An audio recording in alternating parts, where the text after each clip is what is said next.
Seat, please. Let's crack on. Suitably overrun.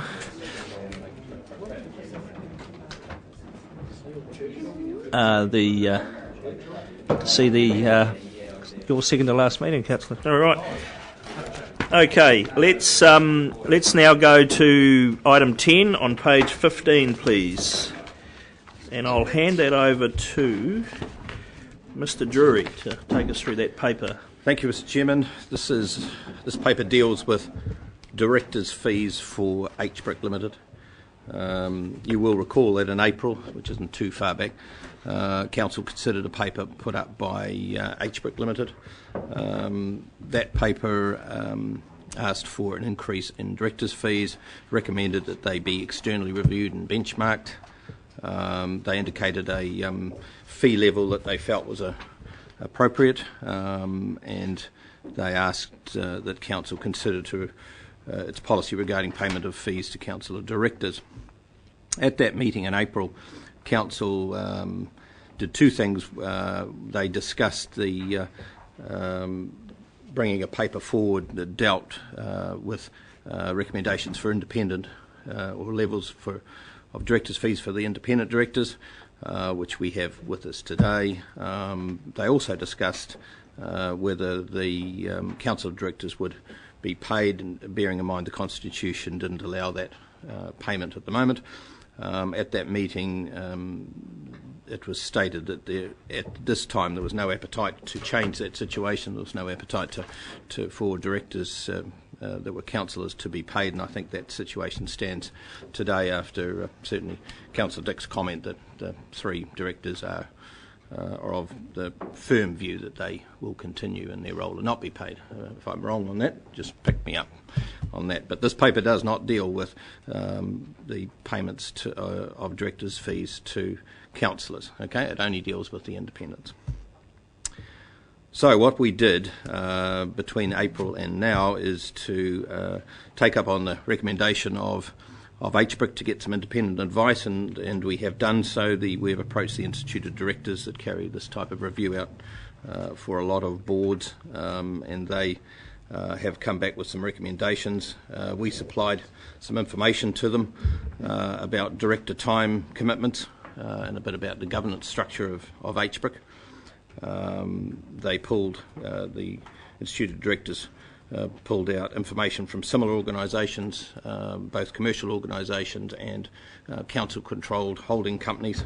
So there was the full mix of information on their database. I believe they've got 1,600 companies to analyse.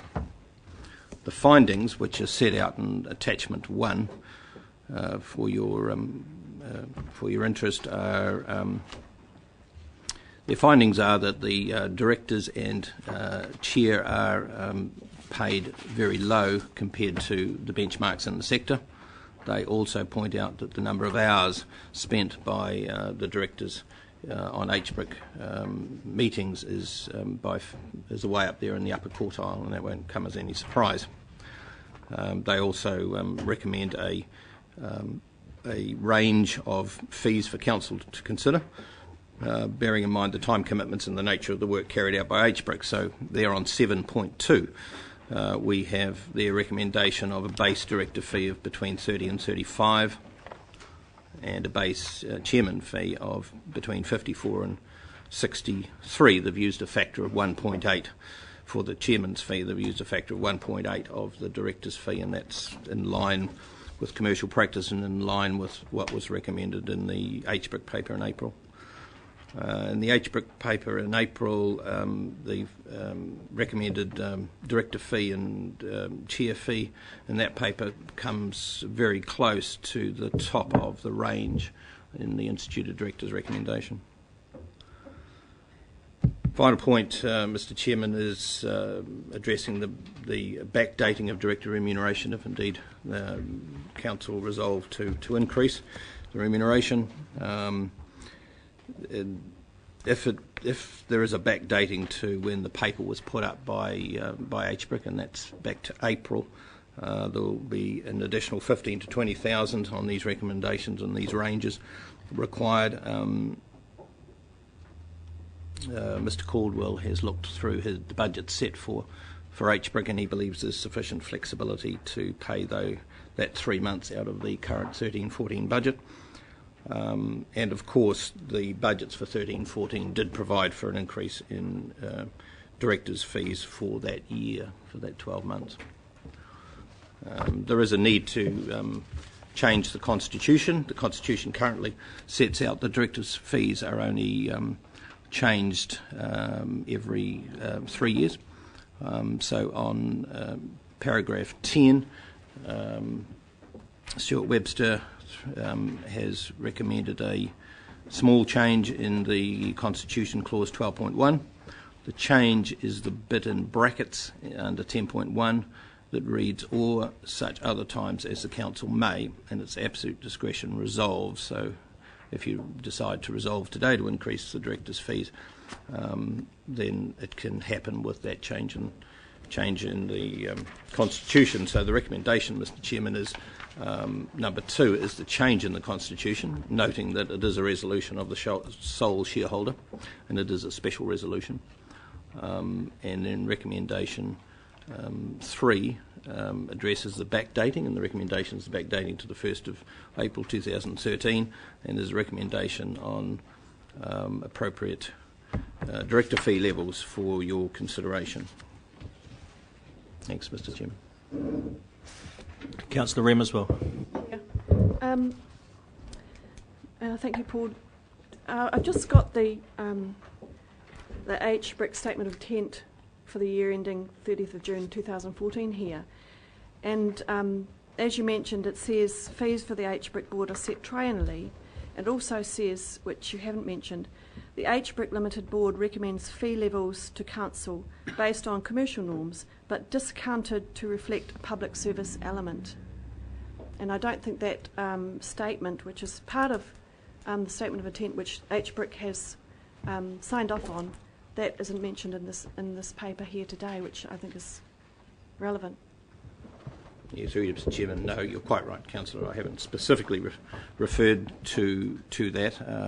The Institute of Directors were aware of the company that they were proposing director fee levels for. They looked at other council-controlled organisations and holding companies which also have a public service element loaded into those. I believe that the ranges that they put up addresses that, but it's all that public service element, but it's over to council to determine that. Just a following question, Mr Drury. We are still a transition board, though, aren't we? Yes, yeah. In fact, the recommendation here, Mr Chairman, refers to these fee levels applying up to the council moving from a transition board to a full board. We haven't put the date in there, but I believe it's June 2014. Other questions? Councillor Douglas. Mr Chairman, I wasn't here when the Constitution was developed, but I was just asked a question. The triennial, I know the suggestion is to change it to council at its discretion, but the triennial review, where did that come from, given that council well knows the problems with waiting for 3 years to move anything? I might ask Mr Webster to comment on that. I'm in the unfortunate position of the drafter being with us today.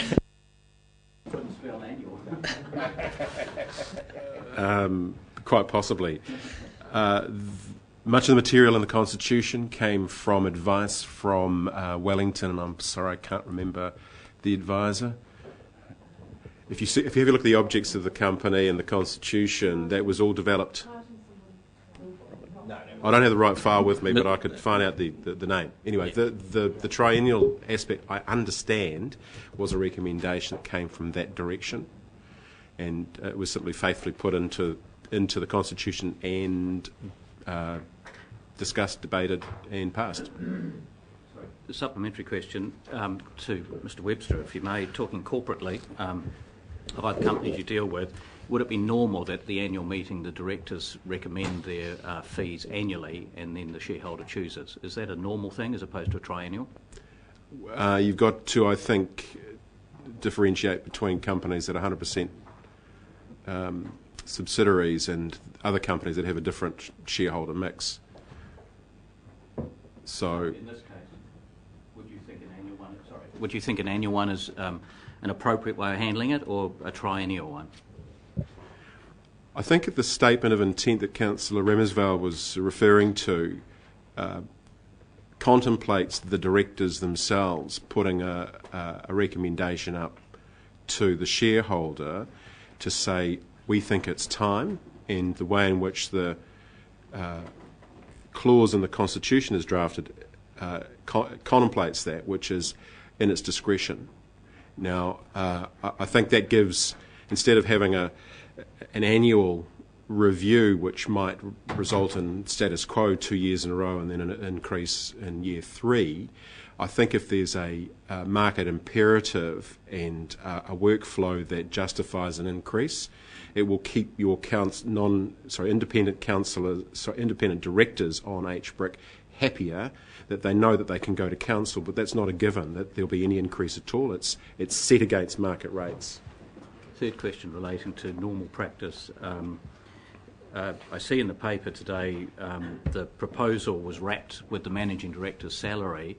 Would it be normal to have executive directors and independent directors or non-executive directors wrapped in the same director fee pool? Well, I go back to my previous answer. If there's a justification for it, then that should go up to the shareholder to make a decision based on market rates. So I don't think it's a given that executive directors or any of the staff should have a remuneration review at the same time as the directors. That's not quite what I mean. Normally director fees are suggested in a round figure for the non-executive directors as a, they're 150,000 divided up in whatever way. Normally you don't put the non-executive directors into that same pool. That's the test I was trying to establish. No. Councillor Curtin.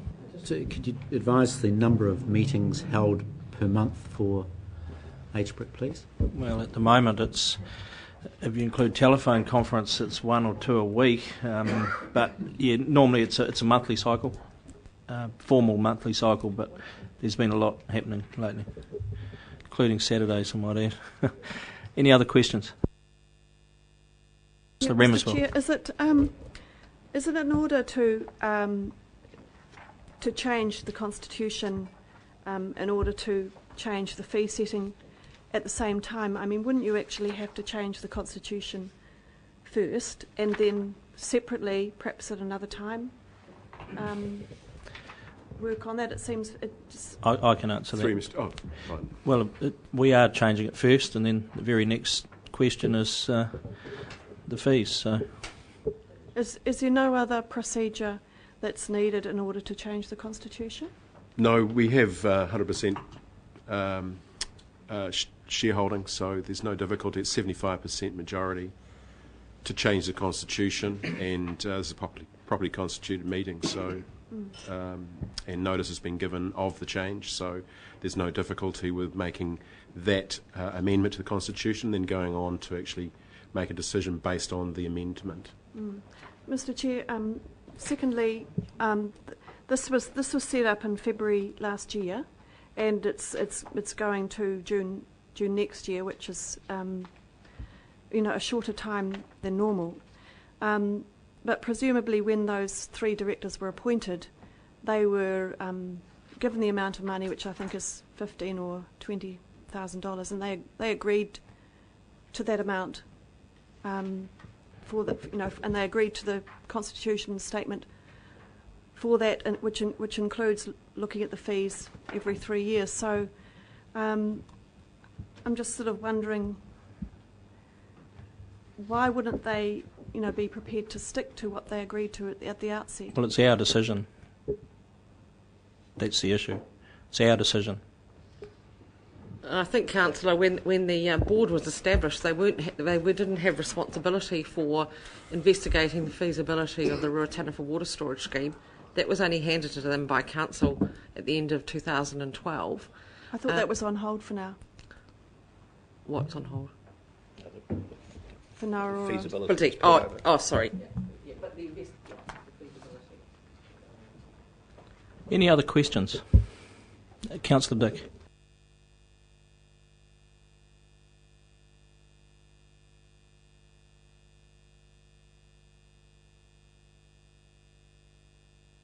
This independent review provides a basis for an increased fee level for the period until financial and contractual close of the RWSS has been achieved.